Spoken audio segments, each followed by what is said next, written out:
ഈശോ മിശിഹായ്ക്ക് സ്തുതിയായിരിക്കട്ടെ.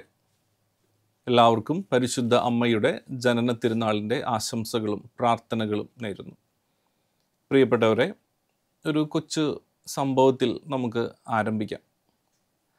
കഴിഞ്ഞ മാസം ഒരു യാത്ര പോയി. അങ്ങനെ ഒരു സ്ഥലത്ത് ചെന്ന് കഴിഞ്ഞപ്പോൾ അവിടെ ഒരു ആളുടെ ചുറ്റും കുറേ അണ്ണാൻ കുഞ്ഞുങ്ങൾ ഓടിക്കളിക്കുന്നുണ്ടായിരുന്നു. അപ്പോൾ കൗതുകത്തോടെ അവിടെ ചെന്നു.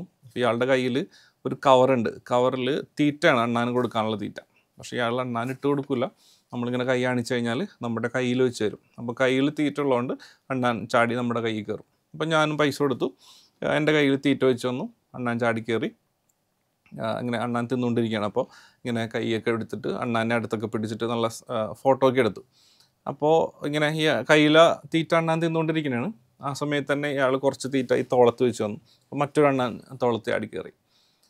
കുറേ കഴിഞ്ഞപ്പോൾ കയ്യിലെ തീറ്റ തീർന്നുപോയി. കയ്യിലുള്ള അണ്ണാൻ ചാടിപ്പോയി. തോളത്ത് തീറ്റ തീർന്നിട്ടില്ല. അണ്ണാൻ എങ്ങനെ ഇരിക്കണം?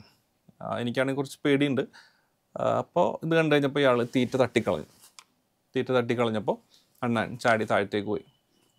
സ്നേഹമുള്ളവരെ, പരിശുദ്ധ അമ്മയുടെ ജീവിതത്തിൽ ഇതുപോലെ അവളുടെ കൈക്കുമ്പിളിൽ നിന്ന്, അവളുടെ ഹൃദയത്തിൽ നിന്ന് സ്നേഹം അനുഭവിച്ചവരൊക്കെ, അല്ലെങ്കിൽ പരിശുദ്ധ അമ്മ വിളമ്പിക്കൊടുത്ത അന്നത്തിൻ്റെ രുചി മാറുന്നതിന് മുമ്പേ അവളെ ഉപേക്ഷിച്ചിട്ട് പോയിട്ടുണ്ട് ഒരുപാട് പേര്, പ്രത്യേകിച്ച് ഈശോയുടെ പ്രിയപ്പെട്ട ശിഷ്യന്മാർ. പക്ഷേ ഇനി എൻ്റെ കൈകൾ അന്നം കൊണ്ട് നിറയ്ക്കില്ല, സ്നേഹം കൊണ്ട് നിറയ്ക്കില്ല എന്ന് അമ്മ പറഞ്ഞില്ല. വീണ്ടും തൻ്റെ മകൻ്റെ പ്രിയപ്പെട്ട കൂട്ടുകാരെ ചേർത്ത് നിർത്താൻ വേണ്ടി അവൾ അന്നം വിളമ്പി കാത്തിരിക്കുകയാണ് സഹിയോൻ മാളികയിൽ.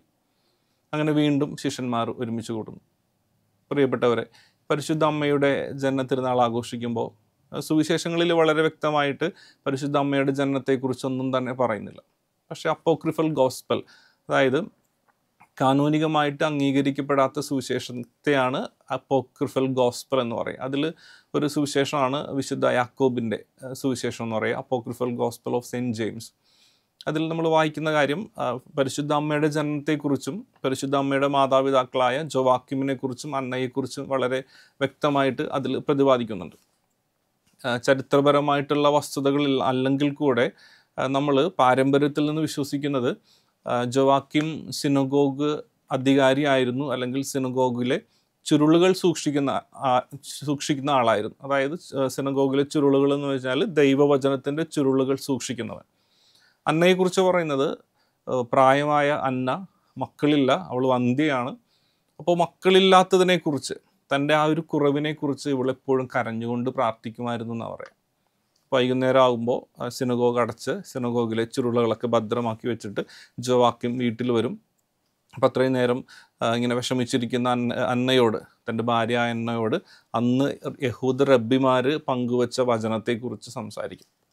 അപ്പോൾ അവളുടെ കണ്ണീരൊപ്പിയെടുക്കുന്നത് ഈ വചനത്തിൻ്റെ വിചിന്തനങ്ങളാണ്.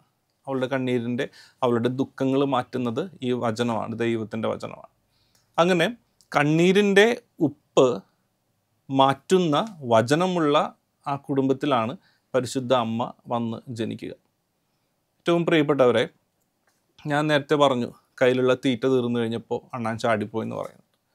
അതുപോലെ തോളത്തുള്ള തീറ്റ തട്ടിക്കളഞ്ഞപ്പോൾ അണ്ണാൻ ചാടിപ്പോയി എന്ന് ഞാൻ പറഞ്ഞു.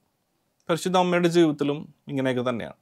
അവളുടെ സ്നേഹം, അല്ലെങ്കിൽ അവളുടെ ജീവിതത്തിലുള്ള സന്തോഷം മുഴുവനും ദൈവം ആദ്യം തട്ടിക്കളയുന്നുണ്ട്, മനുഷ്യൻ തട്ടിക്കളയുന്നുണ്ട്. എങ്കിലും അവളുടെ ഉള്ളം കൈയും അവളുടെ ഹൃദയം മുഴുവനും സ്നേഹം കൊണ്ട് നിറയ്ക്കുകയാണ്. സാധാരണയായിട്ട് സഭയിൽ വിശുദ്ധരുടെ തിരുനാളുകൾ എന്ന് പറയുന്നത് അവരുടെ മരണ ദിവസമാണ്. പക്ഷേ ഇന്ന് വളരെ പ്രത്യേകമായിട്ട് പരിശുദ്ധ അമ്മയുടെ തിരുനാൾ ആഘോഷിക്കുന്ന അവളുടെ ജന്മദിനത്തിലാണ്. അങ്ങനെ ആഘോഷിക്കുന്ന 2 ജന്മദിനങ്ങൾ പരിശുദ്ധ അമ്മയുടെ ജനനവും വിശുദ്ധ സ്നാപക യോഹന്നാൻ്റെ ജനനവും. അതെന്തിനു വേണ്ടിയിട്ടാണ് എന്ന് നമ്മൾ ചോദിക്കുമ്പോൾ സഭ പഠിപ്പിക്കുന്നത് ഇങ്ങനെയാണ്: അത് വ്യക്തമായ ദൗത്യം ഉള്ള 2 വ്യക്തികളായിരുന്നു, ദൈവത്താൽ തിരഞ്ഞെടുക്കപ്പെട്ട 2 വ്യക്തികളായിരുന്നു അവരെന്നുള്ളതാണ്.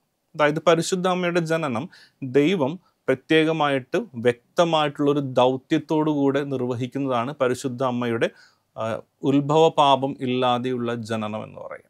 ആ തിരുനാളാണ് നമ്മൾ ആഘോഷിക്കുക. ഇനി പാരമ്പര്യത്തിൽ തന്നെ പറയുന്ന ഒരുപാട് കാര്യങ്ങളൊക്കെ ഉണ്ട്. അതിൽ പറയുന്നത് ആരാണ് ഈ തിരുനാൾ ആദ്യമായിട്ട് ആരംഭിച്ചത് എന്ന് പറയുന്നുണ്ട്. ഫ്രാൻസിലെ അർജൈസ് എന്ന് പറയുന്ന രൂപതയിൽ വിശുദ്ധ മൗരിയൂസ് ആണ് ആദ്യമായിട്ട് ഈ തിരുനാൾ സ്ഥാപിച്ചതെന്ന് പറയുന്നത്.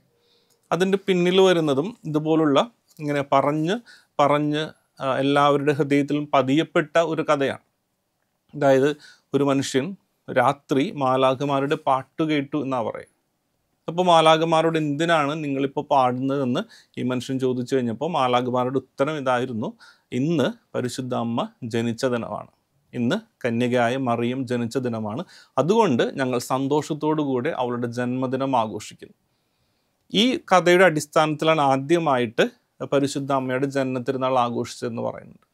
പ്രിയപ്പെട്ടവരെ, ഇത് സത്യമോ മിഥ്യയോ ആയിക്കൊള്ളട്ടെ, ഇതിൽ നിന്ന് കിട്ടുന്ന ഒരു പൊരുളെന്ന് പറഞ്ഞാൽ ഒരു അമ്മയുടെ അല്ലെങ്കിൽ ഒരു മനുഷ്യ സ്ത്രീയുടെ ജനനത്തിൽ ഒരു സ്വർഗം ഇത്രമാത്രം ആഘോഷിക്കുന്നുണ്ട്.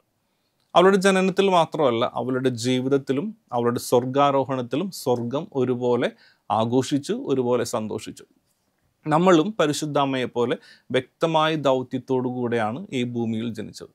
ദൈവത്തിന് നമ്മളെക്കുറിച്ച് ഓരോ പദ്ധതിയുണ്ട്. പക്ഷേ നമ്മുടെ ജീവിത സാഹചര്യം കൊണ്ടോ നമ്മുടെ സ്വന്തം ഇഷ്ടം കൊണ്ടോ ദൈവത്തിൻ്റെ പദ്ധതികൾക്ക് വിപരീതമായിട്ട് നമ്മൾ ജീവിക്കാറുണ്ട്. ആ ഒരു അവസ്ഥകളിൽ നിന്ന് മാറി ദൈവത്തിൻ്റെ പദ്ധതിക്ക് അനുസരിച്ച് ജീവിക്കാൻ പരിശുദ്ധ അമ്മയുടെ ജന്മത്തിരുന്നാൾ നമ്മളെ സഹായിക്കും. അതിനു വേണ്ടിയിട്ട് പ്രത്യേകമായി ഉണ്ണിമേരിയുടെ മാധ്യസ്ഥം യാചിച്ച് നമുക്ക് പ്രാർത്ഥിക്കണം.